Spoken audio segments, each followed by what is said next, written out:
కానీ ఇప్పుడు రిజల్ట్ని చూస్తే ఈ మొత్తం దీన్ని ఆయన మీద వ్యతిరేకతగా వచ్చినటువంటి రిజల్ట్ అనుకోవాలా, లేదంటే చంద్రబాబు నాయుడు గారు ఏదో చేస్తారు అద్భుతాలు అనే ప్రేమతోటి ఇచ్చిన రిజల్ట్ అనుకోవాలా? ఒకటండి, దీంట్లో ఏంటంటే ఫస్ట్ ఒకసారి చూడాలి అనేది జనాల్లో ఒక వ్యామోహం పుట్టిందండి.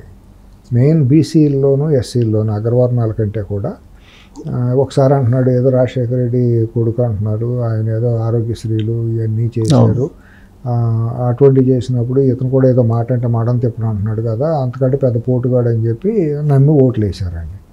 నేను నా తండ్రి కంటే గొప్పగా పాలిస్తాను అది ఇదని ఏదో చెప్పాడండి. మాటలే కదా, జనాలు కూడా నమ్మారు. ఏదో స్క్రిప్ట్ ఎవరో ఆయన చెప్పిన అబద్ధాలు ఎవరు చెప్పుంటారు, కానీ ఆయన నేను నాకన్నా నిజాయితీ పడలేదు అంటాడు. విశ్వసనీయత నిలుట అర్థం అని చెప్తారు. ఇప్పుడు పగలబడి నవ్వేది ఏంటంటే ఎవడో రాసిస్తే స్క్రిప్ట్ అంతా చదవటం, అసలు అది డెమెన్షియా అంటాడు, మతిమరుపు అంటారు చూడండి, తను మతి అపరిచితుడు క్యారెక్టర్ అనమాట. అంతే తప్పించి వేరే క్యారెక్టర్ కాదు. ఇప్పుడు నేను ఒక తప్పు చేసి వచ్చిన తర్వాత బయటకు వచ్చి మాట్లాడాలంటే ఏమో రేపు పొద్దున ఏమన్నా గురువిందగించండి మనం అంటే ఏమన్నా అనుకుంటారేమో అని ఒక మానసికంగా ఒక సిగ్గు బిడియము ఆత్మన్యూనత ఏమైనా తప్పు మాట్లాడతాం ఎందుకులే అనేది ఒకటి ఉంటుందండి. ఎవరో సచీలు కాదు, అందరం ఏదో ఒక మచ్చ మరక ఉండేవాళ్ళు మనుషులు అంటే చెప్తారు, కానీ అబద్ధాలు చెప్పిన వాళ్ళే నేను నిజాయితీ పడిన అని చెప్పడం అనేది కొంచెం విచిత్రమైన పరిణామం. చెల్లింది అది. ఇక్కడ తెలంగాణలో కలవకొండ కుటుంబం, అక్కడ వయసుకోవడం, వీళ్ళే అరవొక్క అబద్ధాలు మాట్లాడేయటం, జనాలు మోసం చేసేయటం, మభ్య పెట్టడం, మిస్లీడ్ చేయటం, ఇదంతా వాళ్ళకే చెల్లింది. చేసేది ఏంటంటే జనాలు నమ్ముతున్నారు అని అనుకున్నాడు. జనాలు నేను గొప్పని నేనంటే భయపడుతున్నారు, నన్ను నమ్మేస్తున్నారు, నేను ఏం చెప్పినాను పిల్లి కళ్ళు మూసుకుని పాలు తాగినట్టు భ్రమించాడు. అది అతని లోపం. కానీ ఇవాళ ప్రజలు ఏంటంటే ఒకసారి చూసాం అయిపోయింది అనేది ఇతను ముఖ్యమంత్రి అయిన 6 నెలల సంవత్సరానికి తేలిపోయిందండి సిఎస్ రావు గారు. బిగినింగ్లోనే అప్పుడే తేలిపోయింది. కాపురం చేసే కాలిగోడ దగ్గర వెళ్తుందని సామెత ఉంటుంది మనం. అట్లాగే పెళ్లిపేటల మీదే తేలిపోయింది ఈ బతికేంటి అనేది. తప్పదు, కాలం గడపాలి. ఇప్పుడు ప్రజాస్వామ్యంలో 5 ఏళ్ళు ఇచ్చారు, సడన్ గా తీసేయడానికి అవకాశం లేదు. 151 ఇచ్చారు. 151 అంటే నేను పెద్ద పోటుగాడిని అందగాడిని, ఎన్టీ రామారావు తర్వాత నేనే గొప్పని, ఎన్జీ రంగా గారును, వావిలాల గోపాలకృష్ణ గారు, ధర్మల నాగిరెడ్డి గారు, ఇటువంటి వాళ్ళు అందరూ కూడా నా ముందు ఎందుకు సరిపోరు.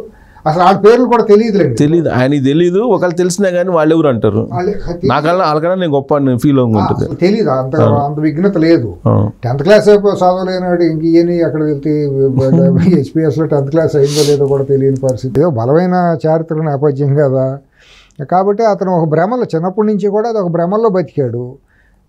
ఆడిందే ఆట పాడిందే పాటగా ఉంది. తను ఎవరు ఎదురు చెబితే సహించడు, ఉదయాన్నే నిద్ర లేకపోతే కూడా సహించడని నేను విన్నాను. తను ఎప్పుడు లెగితే లేగవాలే కానీ ఎవరు కూడా నిద్ర లేపడం అనేది పుట్టిన తర్వాత ఇంతవరకు ఎక్కడ జరగల. అతను చెప్పింది ఆచరించాలే కానీ ఇది వీలు పడదు అని చెప్పడానికి కూడా వినటానికి కూడా సహించడు. నేను చెప్పింది జరిగిపోవాల్సిందే, దానికి తగ్గట్టే పక్కన ఉండాలి. వాళ్ళ అవసరం కోసం అట్టాగే బాబు అట్టాగే సార్ అని అనాలి. పేరు పెడితే సహించడు, సార్ అనాల్సిందే. బలవంతంగా సార్ అనిపిస్తారు. ఎవరన్నా వయసులో పెద్దవాళ్ళు వచ్చి అని అన్నా కూడా సార్ అని పక్కన ఉండాలి అనిపిస్తారు. ఇది ఒక భావజాలం. ఇవన్నీ వికృతమైనవి, ఇవన్నీ సమాజం నేచర్ సహించదండి. స్టార్టింగ్లోనే ఆయన ప్రతిపక్షంలో ఉన్నప్పుడే పార్టీ పెట్టిన కొత్తల్లోనే రాజశేఖర్ చెప్పినట్టున్నాడు, హీరో రాజశేఖర్. ఆయన ఏదో కొంచెం మంచి డ్రెస్ వేసుకోకపోతే ఆ రోజు డయాస్ మీద నుంచి దించేశాడు. కారణం ఏందని అడిగితే అందరూ ఆయన వైపు వస్తున్నారు, అక్కడికి వచ్చిన వాళ్ళు నా వైపు రావట్లేదు. అది సహించే గుణం ఉండదు. అదే నేను మళ్ళీ గెలిచుంటే మాత్రం వీళ్ళకి కూడా ఈ మాత్రం కూడా ఉండేది కాదు. రాష్ట్రం మొత్తం ఒకటే ఉండాలి, ఒకే సీటు ఉండాలి అనేవాళ్ళు. వెళ్తా అంటే అందరిలో వేసి నిలబడాలి. ఇది ఎక్కడ వికృతం అండి. చెట్లు కొట్టేటువంటి రాష్ట్రంలో ముఖ్యమంత్రులతో చెట్లు కొట్టేటువంటి, సెక్రటరీకి వెళ్తే పరదాలు కట్టుకెళ్తామేంటి? అంతఃపురంలో స్త్రీలు వెళ్తే పరదాలు కట్టేవాళ్ళు, పరపురుషులు చూడకూడదని దాని ఘోష అనేవాళ్ళు. మరి ఇదేంటండి, ఒక మగాడు ముఖ్యమంత్రి అయ్యి ఉండి వెళ్తాడు పరదాలు కట్టుకెళ్ళటం ఏంటి? ఎప్పుడో 60, 70, 100 ఏళ్ళ నాటి చెట్లు కొట్టేటువంటి ఇంత దుర్మార్గం, ఇంత పైశాచిక ఆనందం ఏమైనా ఉంటుందా? కానీ సరే ఇప్పటికి కూడా సరే మ్యాండేటరీ పబ్లిక్ చాలా దారుణంగా ఇచ్చారు అనుకున్నా. అతనికి సముచితంగా ఇచ్చారు, తక్కువ ఇచ్చారు. ఇంకా నేను అనుకుంటే తక్కువ ఇచ్చారు, ఘోరంగా అంటే ఘోరమైన ఆయనకి పరాభవాన్ని ఇచ్చారు. ఉదారంగా ఇంకా అయ్యో జాలి తెలిసినట్టు ఉన్నారు. నేనైతే ఇంకా 11 కూడా రాకూడదు. ఓటింగ్ పర్సంటేజ్ అసలు 10-20% మించి కూడా ఉండకూడదు, 16% కూడా ఉండకూడదు అనుకున్నాను. ఇప్పుడు ఆ పర్సంటేజ్ గురించి ఆయన చెప్తున్నాడు. నాకు ఇప్పటికి కూడా వీళ్ళందరూ కలిసి ఎన్ని చేసినా, ఢిల్లీ వాళ్ళందరూ కలిసి చేసినా నాకు ఇప్పటికి కూడా 39 ఉంది. కేసరావు గారు నవరత్నాలైన ఒక పక్కకి వెళ్తే నత్తగొల్లైనా ఒక పక్కకి వెళ్తాయని, ఏ గూటి పక్షులు ఆ గూటికి వెళ్తాయని ఇటువంటి భావజాలం కలిగిన వాళ్ళు సమాజంలో ఉంటారు. లేకపోతే మరి ఇటువంటి హింసాత్మకమైన వైలెంట్ సినిమాలు ఎందుకు హిట్ అవుతాయి? ఈ సైకో భావజాలం ఉండాలి. హింసాత్మక బ్లడ్ షెడ్ని చూసి ఆనందిస్తారు. కాపురం చేసేవాళ్ళు, సంస్కారవంతంగా సంప్రదాయంగా ఉండేవాళ్ళు ఫ్యామిలీ టైప్ సినిమాలు చూసి ఆనందిస్తారు.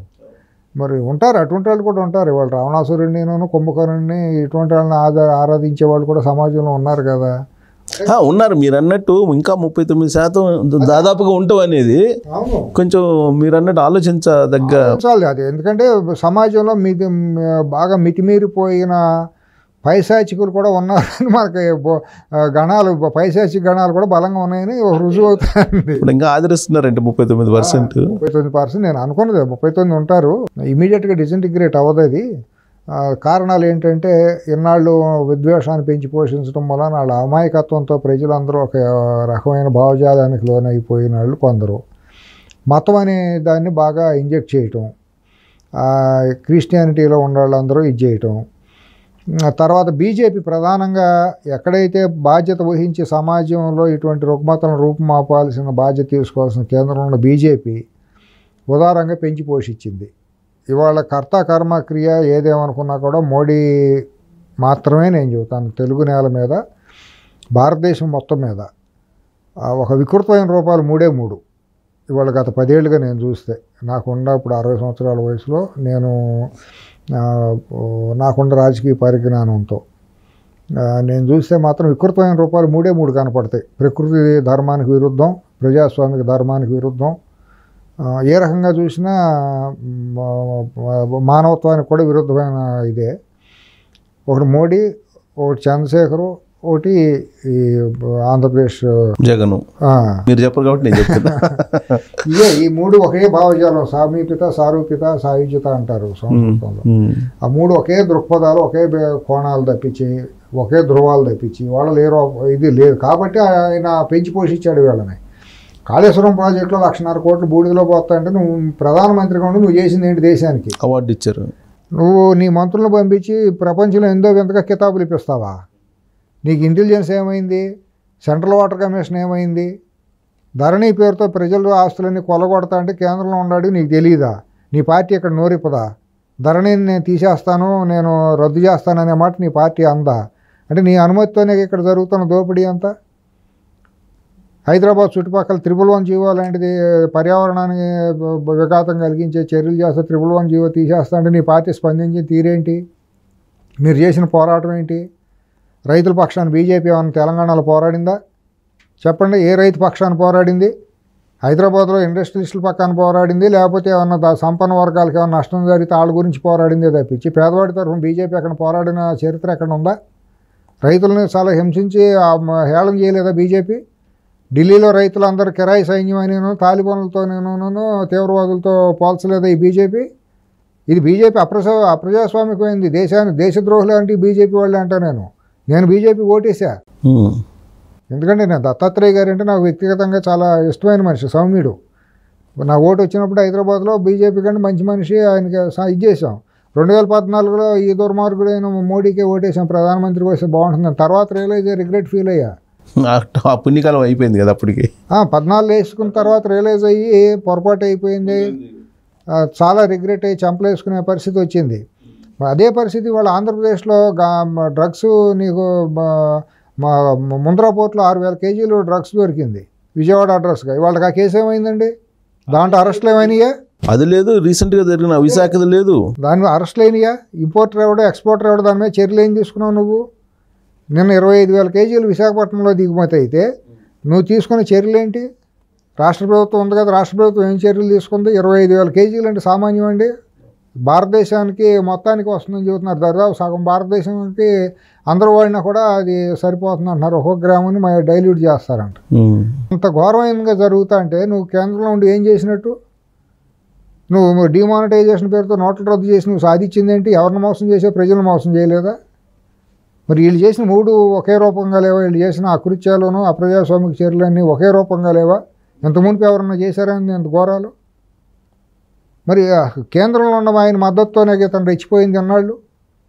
చేసిన కల్తీ లిక్కర్ వ్యాపారం చేయలేదా? ఎన్ని వేల మంది చనిపోయారు, లక్షల మంది చనిపోయారని ఆంధ్రప్రదేశ్లో. లివర్లు పోయి, కిడ్నీలు పోయి, ఇవాళ అది ఎంతమంది పుస్తల తాళ్ళు దిగిపోయినాయండి మా మహిళలకి.